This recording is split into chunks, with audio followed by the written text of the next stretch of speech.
Salut les petits clous. Aujourd'hui on se retrouve pour une vidéo un peu particulière. On va parler assemblage de plan de travail et notamment de ce gabarit de chez Virutex que j'ai déjà depuis 5 ans.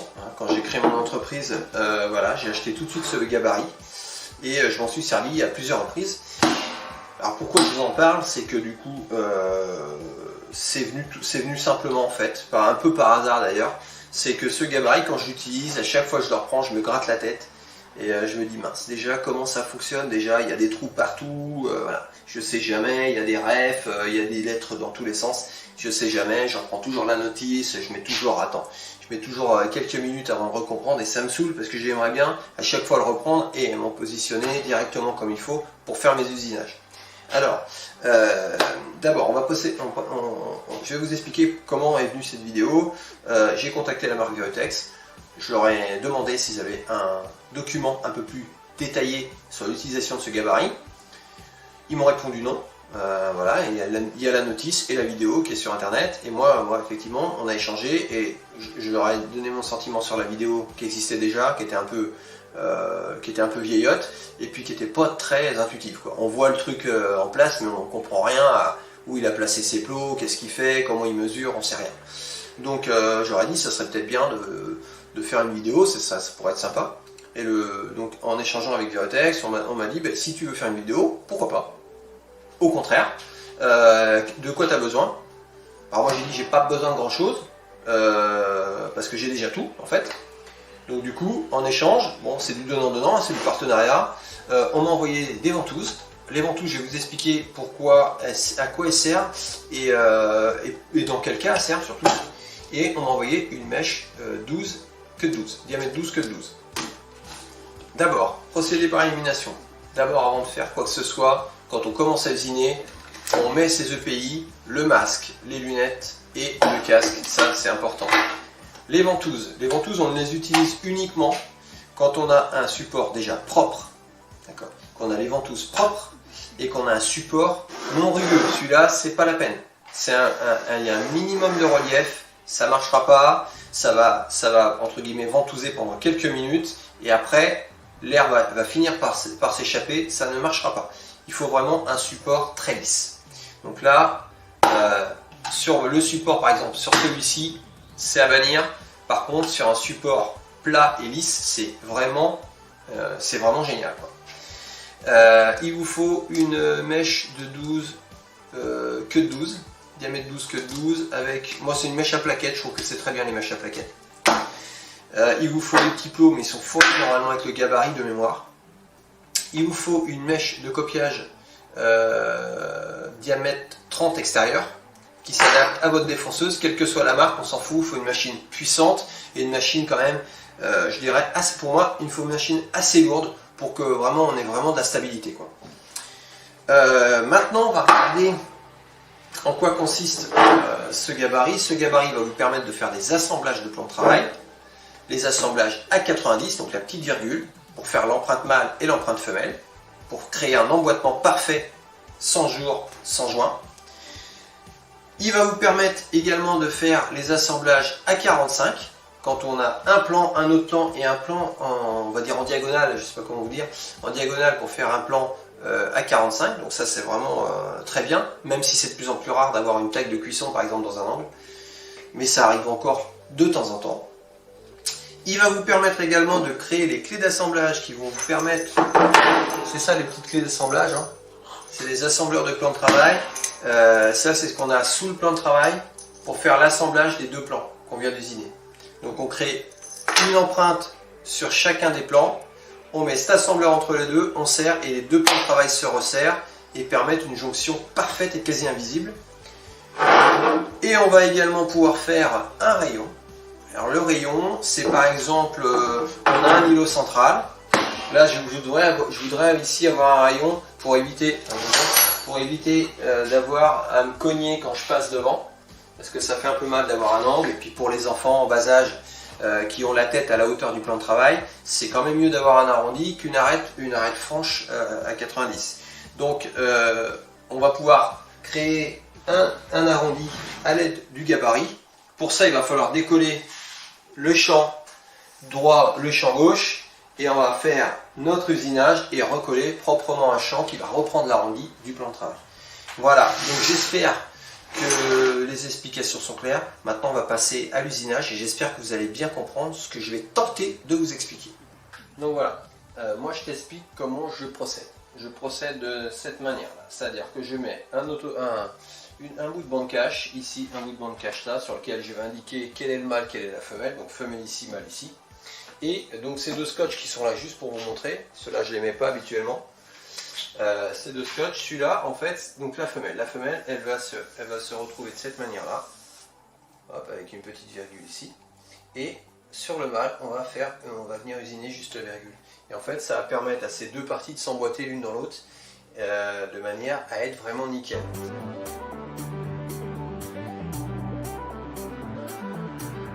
Alors donc moi je vais commencer par usiner la partie mâle. On peut à la limite, peu importe, hein, on fait les deux dès l'instant où on a bien positionné notre gabarit, qu'on a fait des bons réglages. On peut commencer par le mâle ou la femelle, peu importe. Une chose est sûre, c'est qu'il faudra faire les clés d'assemblage par la suite et non pas avant, ça c'est clair. Donc première chose, il faut bien positionner donc, votre plan de travail. Maintenant je vais positionner mon gabarit. C'est vraiment ça qui est important, c'est le positionnement et le serrage de votre gabarit. C'est essentiel. Donc là moi pour ça j'utilise des petites presses, je sais pas de chez qui c'est, peu importe, c'est des petites presses comme ça qui sont très bien.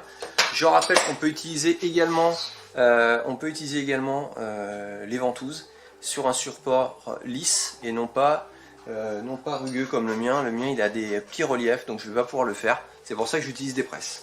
Je vais utiliser ces deux petites presses là. Et pour pouvoir être sûr que je vais bien positionner mon gabarit, je vais d'abord positionner les deux plots. Je suis sur le mâle. Hein. J'utilise d'abord les deux plots que je vais venir loger dans le repère B. Il y a deux repères ici. Donc les repères B. Le repère B me permet de venir plaquer mon gabarit contre mon plan de travail. Deuxième chose à faire, donc là maintenant c'est relativement simple, hein. Je vais avoir la possibilité de faire coulisser mon gabarit pour déterminer ma longueur. Donc là je vais le mettre ici, bon peu importe, on ne s'occupe pas de la longueur, on s'occupe de l'usinage. Je le répète, donc là je vais positionner mes presses. Alors mes presses, j'essaie de les mettre de manière à ce que ça ne gêne pas le plateau de ma défonceuse au passage, parce que du coup bon, ça serait un peu gênant. Donc là on est large. Voilà. Voilà, là j'ai mis tout ça en presse et là donc du coup je sais qu'il n'y a plus rien qui bouge. Donc maintenant on va passer à l'usinage, sachant que quand on usine sur un plan de travail en 39, je vous conseille de faire 2 passes voire 3 passes, c'est encore mieux. Ça. Moi je vais peut-être faire 3 passes, je vais voir, 2 ou 3 passes, d'utiliser un aspirateur, des EPI bien évidemment, et surtout de commencer par le champ, c'est-à-dire commencer par la virgule, parce que du coup quand on finit l'usinage par le champ, on risque d'éclater le champ légèrement et alors du coup on se retrouve avec une belle galère, c'est qu'il faut tout recommencer. Voilà, allez c'est parti, je vous fais voir.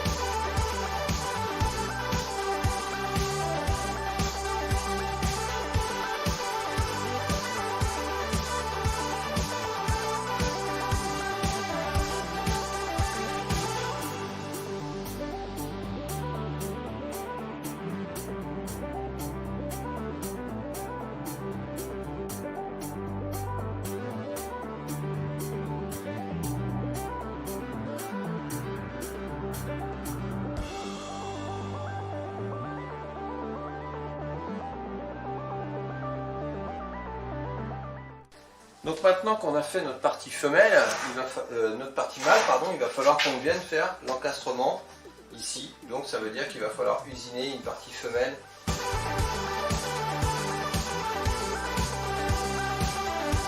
Il va falloir qu'on repositionne notre gabarit. Alors pour cette fois-ci, il va falloir sur le gabarit utiliser les 3 plots. Alors, j'ai créé un repère 62 parce que mon plan de travail fait 62. Mais en fait, c'est maintenant que je vais en avoir besoin. Puisque je sais que mon plan de travail fait 62. Donc là, vraiment, c'est important de mettre ce repère-là. Voilà, parce qu'il est vraiment parfaitement. Voilà. Donc là, on sait que c'est je suis en butée, c'est bon. Et donc mes repères, là, c'est facile aussi, c'est plutôt bien fait. Donc, mes 2 repères, là, ça va être les repères du C. C et C. Il y en a 3, vous c'est à vous de voir. Plus on met sur l'un, plus ça tient bien. Donc voilà, j'ai mis C là et repère 62. Repère H si votre plan de travail fait 60. Repère 62, fabriquer maison si votre plan de travail fait 62. Repère 65 si votre plan de travail fait 65. Pour un plan de travail en dessous de 65, il faut utiliser la pièce fournie, c'est cette pièce-là exactement. Voilà, je l'avais sortie en plus. Il faut utiliser cette pièce-là, qui va se glisser là, visser, et qui va vous permettre de pouvoir régler votre butée latérale. Moi, je ne l'utilise pas parce que je n'ai jamais l'occasion de l'utiliser déjà. Donc la même chose que tout à l'heure, il va falloir qu'on arrive à positionner nos presses de manière à ne pas gêner la défonceuse.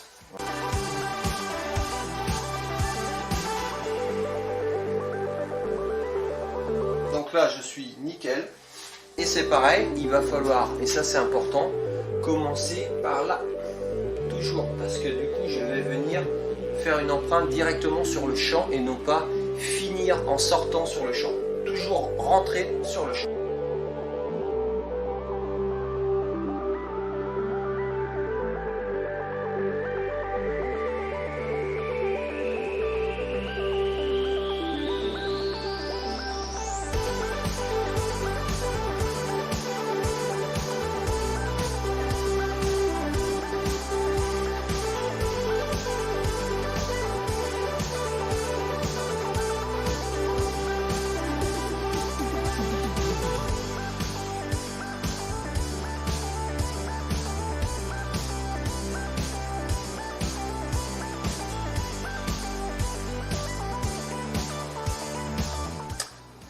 Donc voilà, une fois que l'assemblage est fait et qu'il est correct, donc là il est correct, il va falloir qu'on fasse maintenant nos réservations pour les clés d'assemblage. Donc pour ça c'est pas compliqué, il faut partir d'un seul et même principe, c'est qu'on part de notre base de référence qui est donc l'arrière du plan de travail. Donc l'arrière du plan de travail, moi sur la partie mâle elle est ici, donc je vais retourner, je vais faire mes empreintes ici. Donc on va prendre la base arrière. Et puis on va positionner, donc d'abord effectivement on va se positionner en D. Voilà, pour pouvoir positionner correctement notre gabarit. Et puis là on va se mettre, par exemple, on va se mettre sur le 62.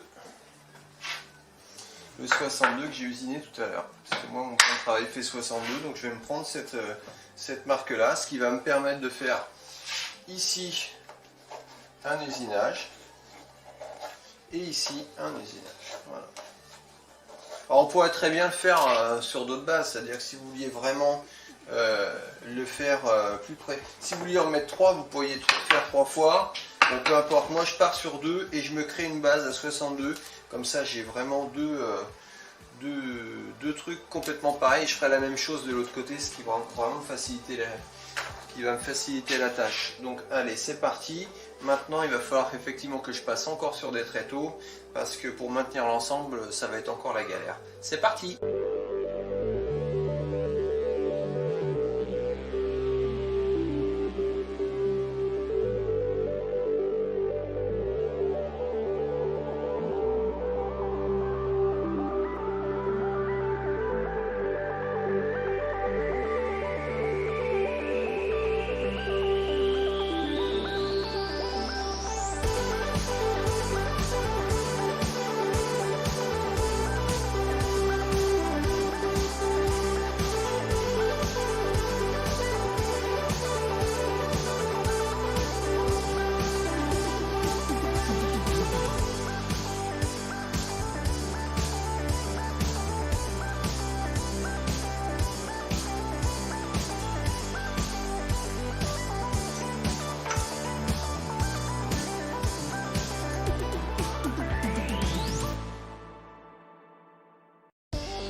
Alors donc pour la deuxième phase, les deuxièmes clés d'assemblage, c'est simple en fait, je mets donc tous les plots de l'autre côté du gabarit que je vais renverser.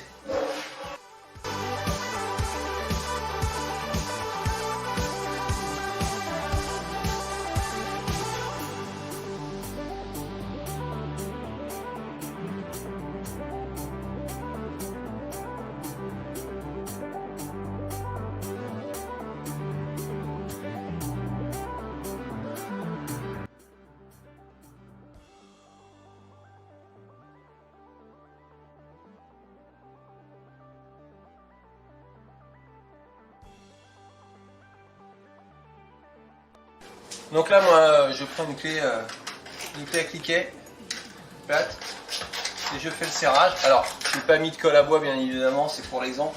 Mais sinon, évidemment, il faut prendre de la colle à bois, idéalement de la D4, pour pouvoir faire un plan bien étanche. Et vous allez voir là, une fois qu'on a serré, bon, ça se fait effectivement par le dessous, hein, pas par le dessus. Voilà, en règle générale, le plan de travail est déjà posé. Là, j'ai fait mon assemblage. Voilà.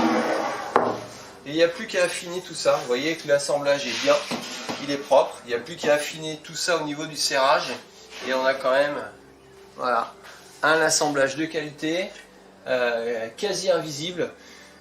Bon, bah ça y est les petits clous, moi j'ai terminé ma vidéo. J'espère que la vidéo a été claire, que les étapes ont bien été bien décrites. J'ai fait vraiment tout ce que je pouvais. C'est vraiment pas facile de faire une vidéo comme ça. Mais du coup, parce que c'est pas évident de trouver les angles pour filmer et tout, je suis désolé s'il y a des choses que vous n'avez pas bien vues. N'hésitez pas à m'envoyer des messages. De toute façon, je répondrai sur la chaîne ou sur Insta. Il n'y a aucun souci. Alors moi, pour faire l'assemblage, avant de finir, je voulais juste vous dire que je mettais un joint de la couleur des plans de travail. J'essaie de trouver des références. Alors j'ai des références de beige, de gris foncé, gris clair, gris moyen, et après on a du noir effectivement. Donc avec toutes ces couleurs là, on arrive à réunir un panel assez large en faisant éventuellement des mélanges selon les coloris des plans de travail. Et ça rend vraiment sympa. Donc je vais vous montrer juste après. Je vais bouger la caméra. N'hésitez pas à laisser un petit pouce, tout ça évidemment. Enfin, vous connaissez la musique, ça fait toujours plaisir. Allez, je vous emmène voir de plus près. Donc comme je te le disais, tu vois, en vue de plus près, voilà ce que ça donne. Un assemblage de plans de travail, c'est comme ça. C'est comme ça et c'est comme ça. Voilà, tout simplement. Alors il faut quand même savoir que les deux plans de travail sont deux références différentes. Là j'ai un chêne vintage de chez Fournier et là j'ai un Bardolino de chez Fournier également. Donc forcément ils sont pas pareils et pourtant au niveau de l'assemblage, et bien voilà, on n'y voit quasiment rien, c'est génial. Donc voilà. Alors j'espère que la vidéo vous aura plu. N'hésitez pas à vous abonner à la chaîne, ça fait toujours plaisir. De laisser un petit pouce, de partager. Bon, je sais que cette vidéo, elle n'est pas dédiée à tout le monde, mais en tout cas, voilà, j'espère qu'elle a été assez claire. Et encore, je vous le redis, n'hésitez pas à me laisser des commentaires, je répondrai sans aucun problème. Alors, je vous dis à très bientôt pour une prochaine vidéo. Salut les petits clous!